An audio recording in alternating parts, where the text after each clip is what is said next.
and welcome.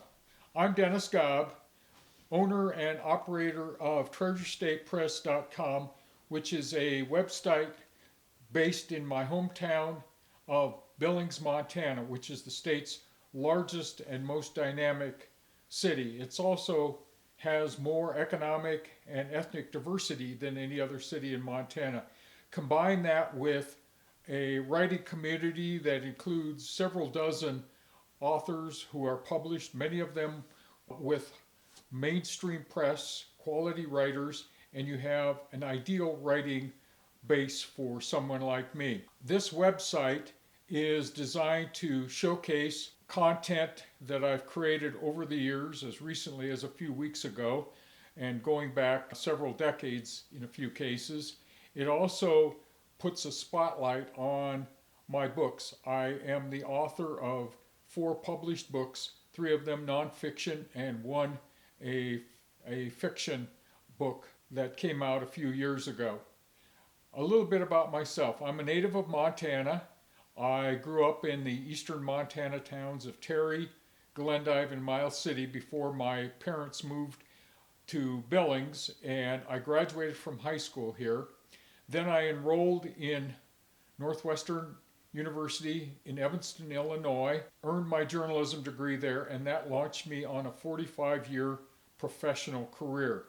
The bulk of that, or I should say the largest share of that 25 years, I spent in the newspaper business as a reporter and editor for newspapers in Michigan, Colorado, Wyoming, and Montana. The longest period of that time I spent as a reporter for the Billings Gazette. There I was a sports writer, and then later I covered City Hall, cops and courts, business, features, a variety of topics. One of the highlights of my career came in the summer of 1988. I was part of a team of photographers and reporters at the Gazette who provided world-class coverage of the epic Yellowstone National Park fires. For our efforts, we were nominated for a Pulitzer Prize. I then moved into the software world. I worked for a couple of companies before I retired from the corporate world in early January 2017, but I never had lost my creative writing urges. Before I left the software world, came out with my first book. It was called Win 'Em All. It's the Hoosiers-like story, true, of a basketball team from nearby Laurel, Montana that won the state high school basketball championship back in the days when I was in high school. Not my high school, a competing high school. That was a lot of fun. And then I really got rolling a couple years later when I came out with my second book called Midway Bravery. It's the true story of a man from Montana. His name was Jim Meary. He was the pilot of a B-26 twin-engine bomber, one of 4 B-26s that were part of the initial U.S. response to the Japanese fleet steaming towards Midway in June 1942 with the intent to take it over. Then came my first serious piece of fiction, probably since I was a junior in high school in English composition class. It's a coming-of-age novel called Sky Dreamer, a book set in Billings and elsewhere in Montana in the early 1920s against the backdrop of Prohibition and early aviation. My fourth book came out a couple years ago. The title of it is Lindbergh in Montana, and it tells the story of Lindbergh's long association, about 50 years altogether, starting in 1922 when he was part of a barnstorming group that came out of Lincoln, Nebraska, and came to Billings, performed at fairs and other venues for the better part of the summer. Now I'm at work on book number 5. The working title is Never Give an Inch. It's the biography of Dave McNally, who was born and raised here in Billings. became a star pitcher for the Baltimore Orioles for more than a decade, from about 1962 till 1974, when he was traded to the Montreal Expos for his last season. Dave learned the ropes, shall we say, of baseball in Little League and American Legion here in Billings. He went on to become the winningest pitcher in Baltimore Oriole history when he retired. Jim Palmer later passed him up, but Dave remains the winningest left-hander in Oriole history.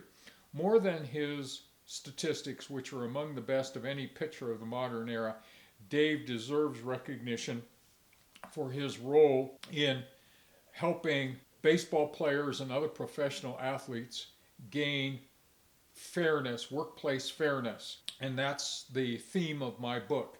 How did that come about? Well, in 1975, Dave and former Los Angeles Dodgers pitcher Andy Messersmith signed on to an arbitration case that led to what's known as the Seitz decision or the Seitz ruling. What that did was overturn baseball's long-standing reserve clause. The reserve clause essentially made players the property of the teams that signed them to their original contract. When that was gone, it brought in the era of free agency, which continues to this day. Players then and now are free to pick the team that they want to play for and to negotiate their salaries. Those are rights they really didn't have in the reserve clause era. This has brought about what we see now with players able to negotiate astronomical salaries, move around, all because of the Seitz ruling and Dave McNally and Andy Messersmith.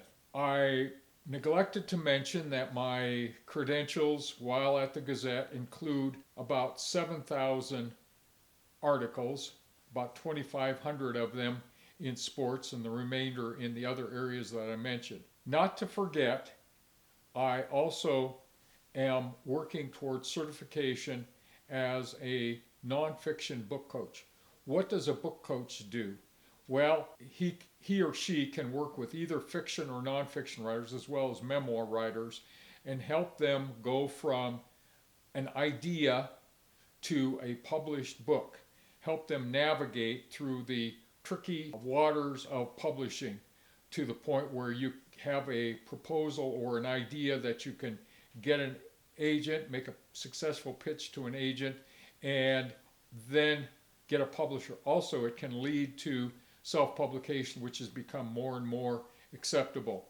So, if you're one of the portion of the American population, I hear sometimes every other American, maybe 1 in 3 Americans, thinks that there's a book in them. Please keep me in mind as a book coach.